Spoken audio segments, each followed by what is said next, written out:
Hello students, welcome to a lesson through the virtual training center of the Brihan Mumbai Mahanagar Palika. My name is Shraddha teacher, and in this lockdown period, since we are not able to go to school children, we will be doing many lessons here online through the virtual class. So come on, let's proceed to our lesson for today. So children, I'm back with the lesson that we were doing last time. So we were doing a lesson in standard 10th, subject was English, and let us resume with the lesson 4.6, the gift of Maggie. So when we did the video last time, we talked about the author of this story or the short story, the person who wrote this short story, O. Henry. We talked about certain exercises in the warming up part, and also we did a brief introduction of the story and the characters of the story. We also did a very important grammar exercise based on participles, infinitives and gerunds. Now in this part of the lesson today children, we will look at certain you can say aspects of the story in detail as per the exercises in your textbook, and also we will look at a few more exercises in grammar and vocabulary. So come on, let me welcome you to part 2 of this lesson in the second video, that is lesson number 4.6, the gift of Maggie. And this children is the last lesson in your English textbook. So by far, if we finish this video, we will be wrapping up with all the videos regarding the lessons in your English textbook. So let us first start by just revising about the characters and the main plot of the story, and then we will move on. So see, the characters in the story are Della, her husband Jim or James, and Madame Sofronie. So Della is a warm, loving, selfless, devoted woman to her husband. And Jim or James, as he is called in the story, is Della's husband, who works for long hours, but his salary is very low and their condition is little not good financially. And then you have Madame Sofronie. She is the owner of the hair shop where Della goes and sells her hair. So this is about the characters in the story children, and we also looked at the plot of the story last time. So there is this person called James Dillingham Young, and he has got his wife Della, and they are a young couple who love each other very much, who want to support each other, who want to stand with each other, but then they are in a very bad economic situation. Their condition is impoverished. Okay, and for Christmas, now when there is any festival, like we want to buy gifts for our loved ones, for Christmas Della also wants to give her husband a gift. So she wants to buy him a chain which he can attach to his pocket watch, and that chain is going to cost him a lot. So he goes and he Della sells her hair in order to buy James the chain. But unfortunately, James has already sold his watch in order to buy Della combs for her long hair. So see, what happens is Della cuts off her hair to buy something for James, and James sells off something to give Della a gift. Okay, and at the end of the story we realize that the things that they bought for each other are worthless, because there is no hair where the combs can be used, and also there is no watch where the chains can be attached. But it is all about the love that they have for each other. Okay, so this was the plot that we saw last time. So we will not talk more about the story and the plot. Now let us go to some exercises which are related to the story. So there is this exercise where we will talk about, so we discussed about this picture also. Della sells her hair and Jim sells his watch. Della sells her hair to buy a chain for Jim's watch, and Jim sells his watch to buy combs for Della's hair. Okay, so this is what we discussed yesterday. Now Della is the protagonist in the story. Protagonist means she is like the main, you can say, positive character in the story. The story rests on her character. She is the focal point of the story who carries out the action in the beginning. And see, what she does is she's got long hair, and she knows that she has got no other investment, she has got no other property which she can sell off in order to buy a gift for her husband. So she goes and she cuts off her hair. She goes to Madame Sofronie's parlor and she cuts off her hair. So you can see how Madame Sofronie is happy because she's going to make a lot of money with this hair. But you can see how Della's face is really, really sad. Okay, she's really sad that she's cutting off her hair. On the other hand, James has got a very antique watch which was gifted to him by his father. He sells off the watch in order to get some money so he can buy some presents for his wife. So this is the main premise or the plot of the story, children. It tries to show the kind of love that they have for each other in spite of being very poor. So it is not necessary that you should have a lot of money in order to express love for each other. So this lesson teaches us a story about our life also. It teaches us that love is what? It is unselfishness. So if you love anyone, it could be your mother, it could be your father, your brother, your friends, okay? The love should be unselfish. You should love not so that you expect something in return, but you should love without any selfishness or without any motive. And they sacrifice their most prized possessions to buy gift for the other person. So it is a story which teaches us about life and about how we should live our life. Then both Della and James realize that the other has made such a great sacrifice to purchase a meaningful gift. So these are acts of love and they are more important than any material present. So whatever with money you buy, when you have lots of money, you can buy lots of gifts. But if you don't have things and yet you sacrifice things and buy small gifts, those small gifts are also very, very important and valuable. Alright? And so they enjoy Christmas in their love for one another. Because the gifts which they have bought, they are of no use anyways. Okay? So this was about the story. Now we have small exercises here. So they have asked you to figure out what these words are. And they've asked you to join the boxed letters to form a word. And that word has got something to do with the gift which James buys for Della. So this will be possible if you keep your textbook open. Children, whenever I start a video, you can, when you come to know that this video is about this particular lesson, you can immediately pause the video and pick up your textbook and go to that lesson. So it will help you a lot. Alright? So you can stand under this. So what is it? It is the cascade. You can stand under this. So cascade is a kind of a small waterfall. And then what we have done is, in the box we have the letter C. When you wish greedily for something, you're very greedy about something. So what is that word? It is coveted. Okay, the word is coveted. So you have C in the box, you have O in the box. Now it is your job now to find out the remaining three words and figure out what letters are there in the box, so you can join the letters and you can form a word. So this is an interesting exercise in vocabulary, children. Try to do it. I'm sure you will be able to get the answers quickly. Alright, so let's move on to the next exercise. Now here there is an exercise in your textbook in which there is a diagram and they have asked you to write what is the exposition, what is the rising action, what is the climax, what is the falling action.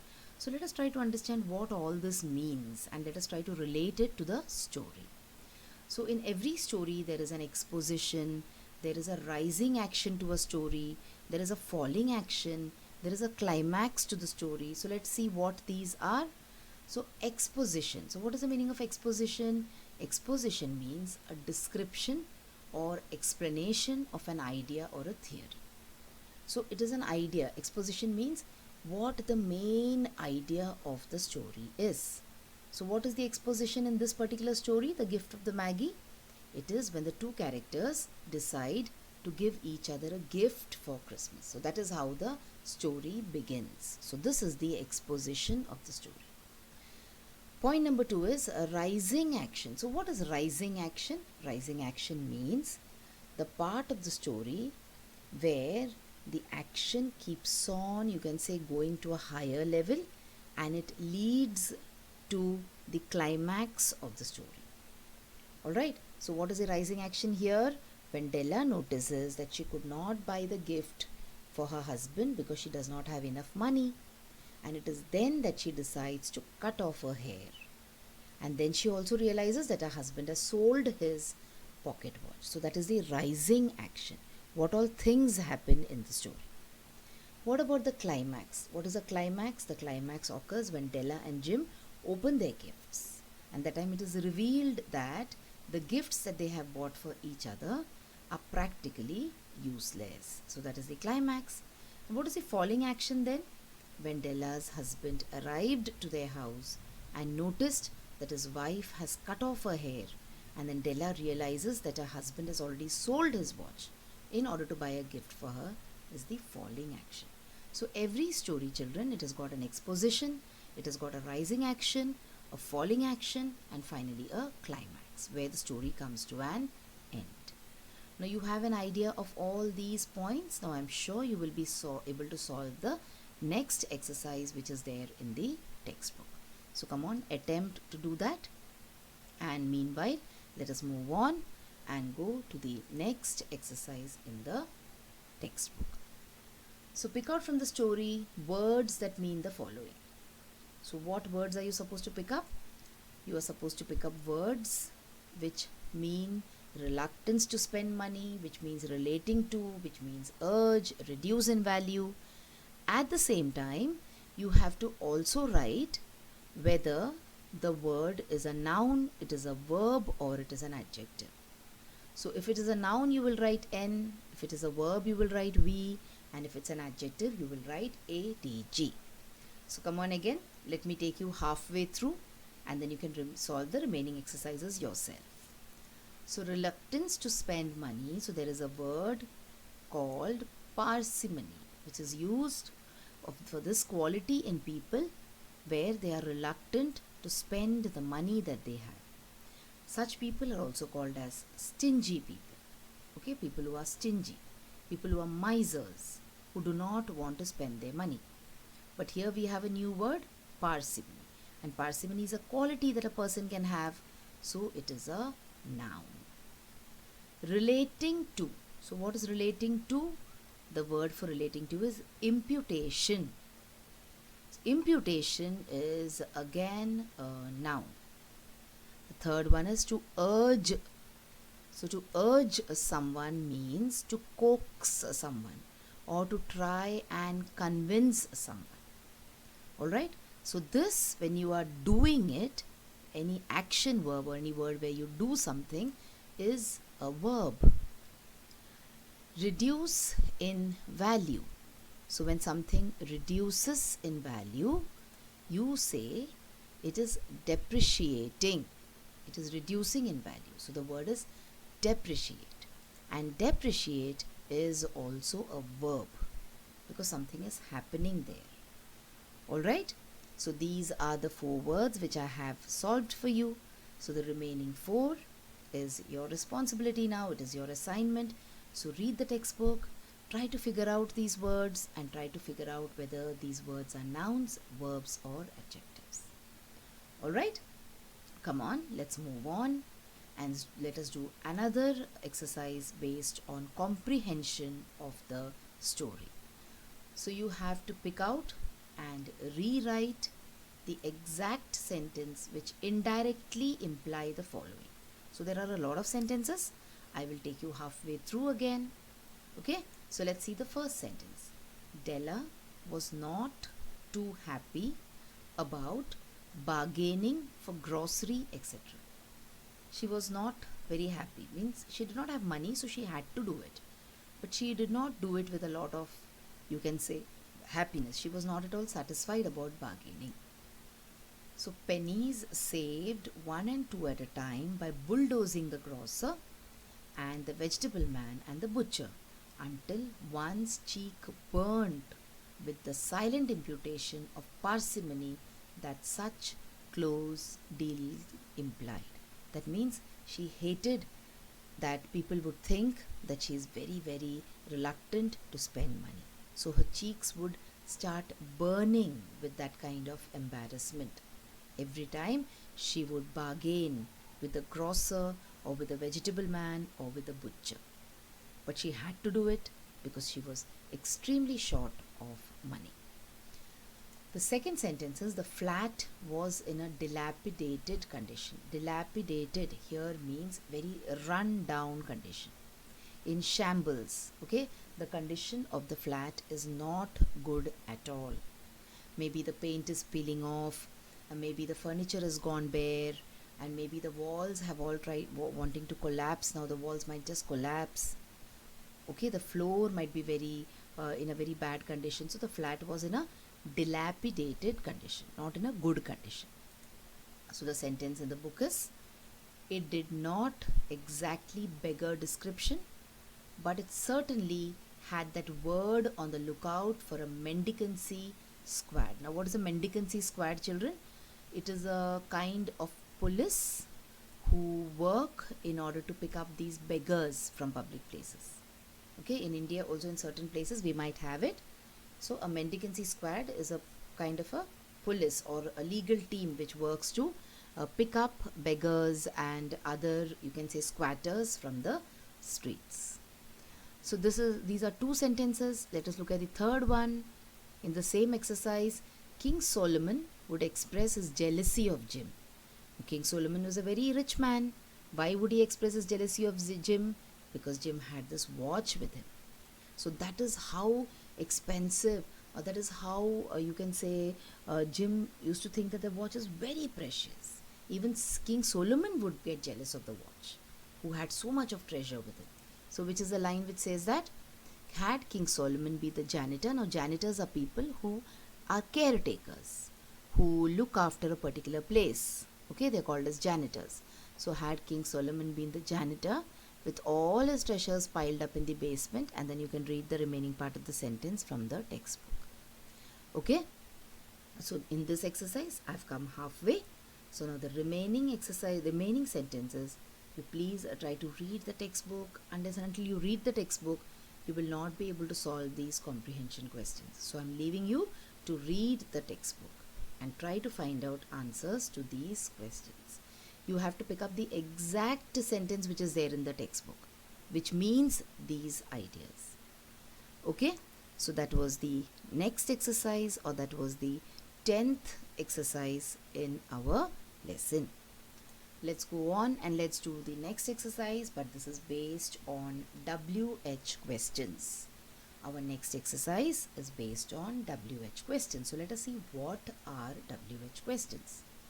So questions which begin with words like who, what, when, which, where, how, why, all these questions are called WH questions.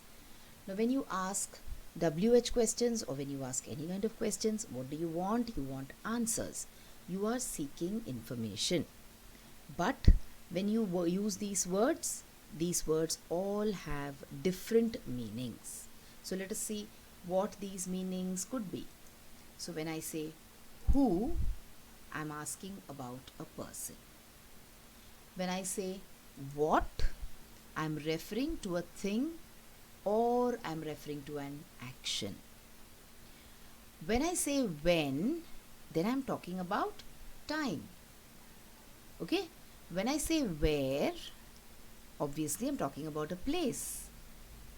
When I say why, then I'm asking about the reason. Why should you wash your hands? I'm asking about the reason. When I say how, it could be about a number, that is how much is 2 plus 2, how many meters do we go in order to reach the temple, okay, how many times does the earth go around the sun. So all these kind of questions. So when you arrive at a number, then you use the word how in order to start the question, or when we want to know the method in which something is done. How do you pour water into this can? How? So when you want to talk about the method in which something is done, then also we use the word how. So all the questions which start with all these words are called as WH questions, and these words are called as WH question words. Okay? So let's look at the exercise in your textbook, exercise 11, which talks about framing WH question words in WH questions in order to get the underlined answer. So we want the question to give you the particular answer. So life is made up of sobs, sniffles, and smiles. So when you ask a question, the answer should be sobs, sniffles, and smiles. So come on, let's see what our question is.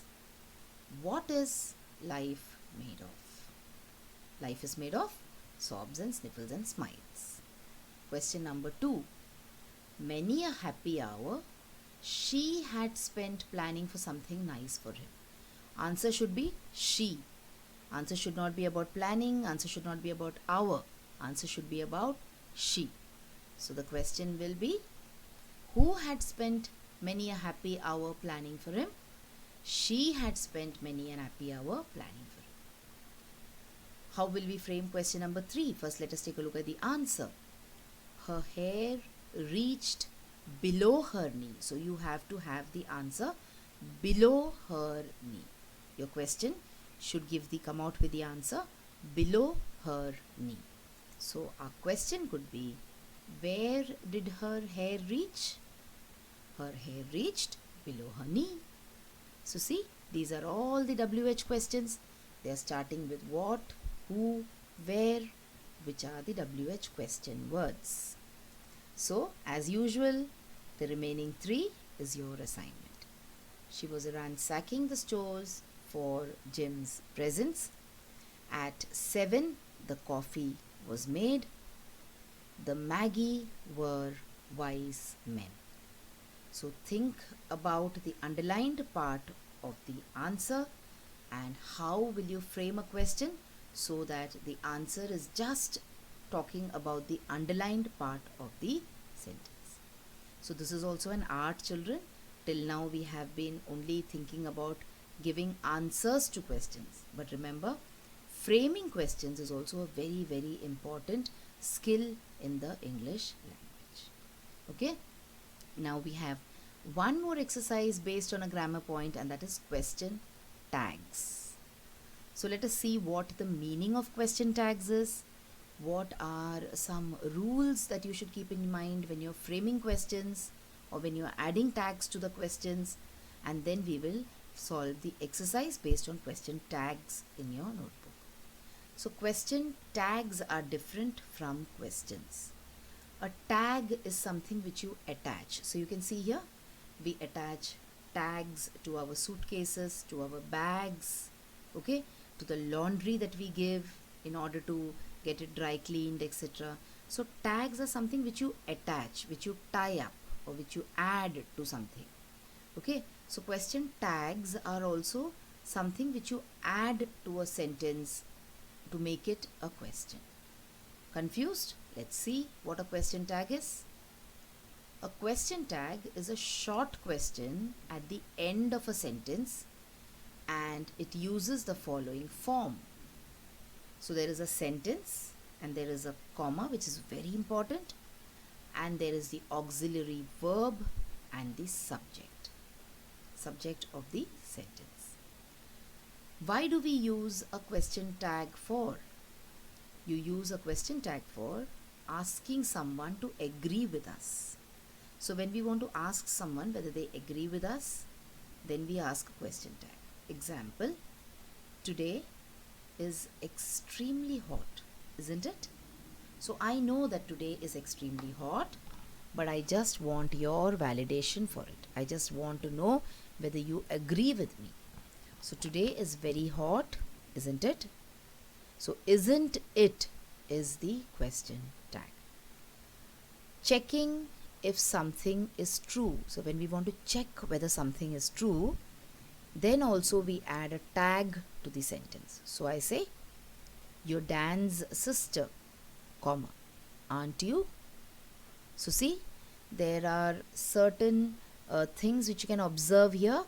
One is that there is a comma used after the sentence before we add the tag, and after we add the tag, of course, we use the question mark. Now, there are certain rules as far as using these question tags are concerned. Let us see what they are. So, these are some basics which you should keep in mind when you're using question tags. Sentence and question tag must be in the same tense.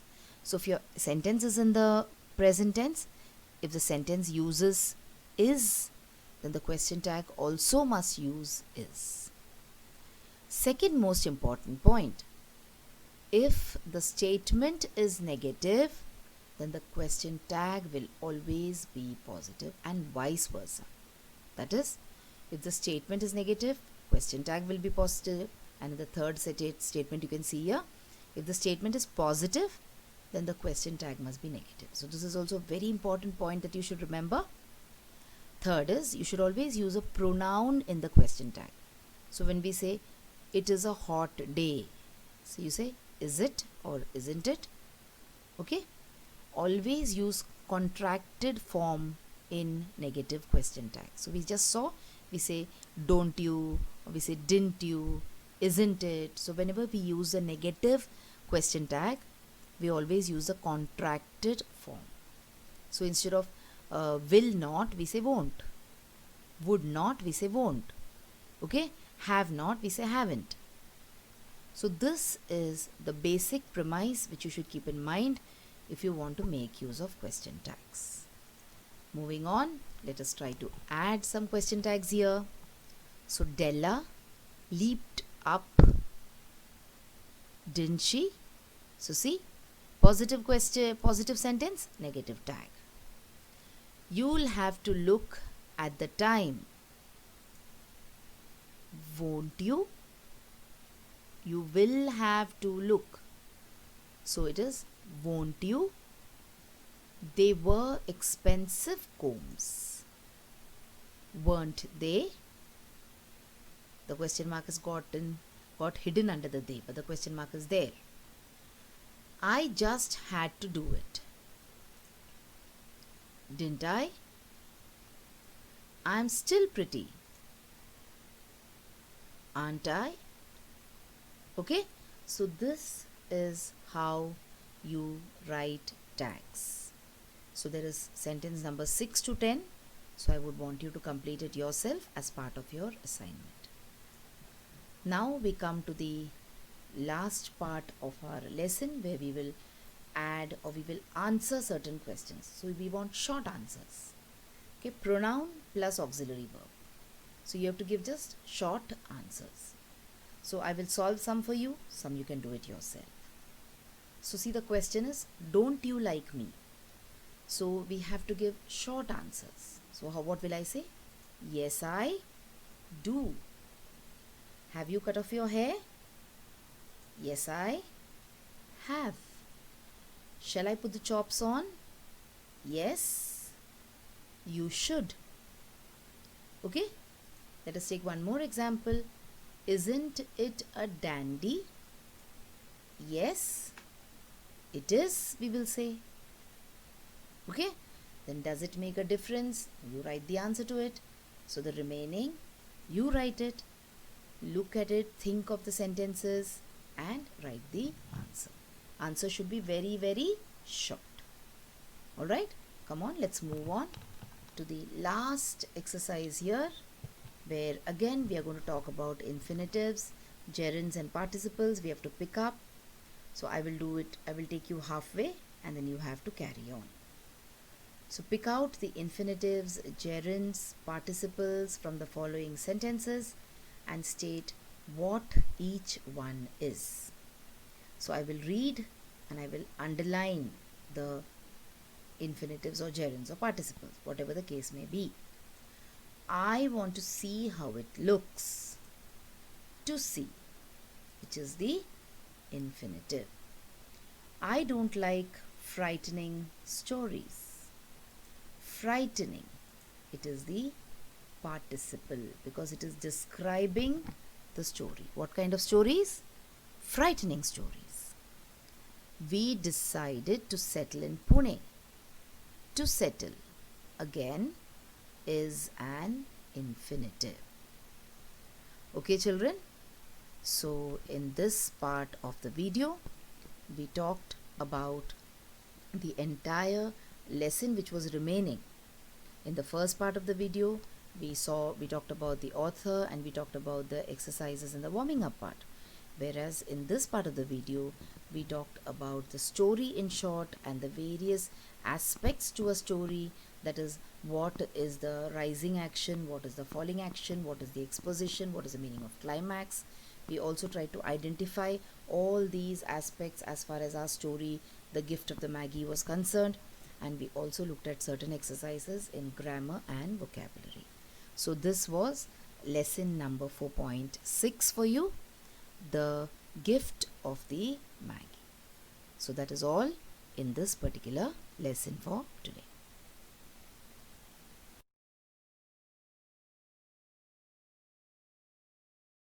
So children, wasn't that a wonderful video? And did you enjoy watching it? So if you want to watch more such videos in future, then please like this video and also subscribe to our channel, the MCGM Portal for Education, and also hit the bell button so that you get notified whenever I upload a new video here. Thank you so much for now. Let's meet again soon.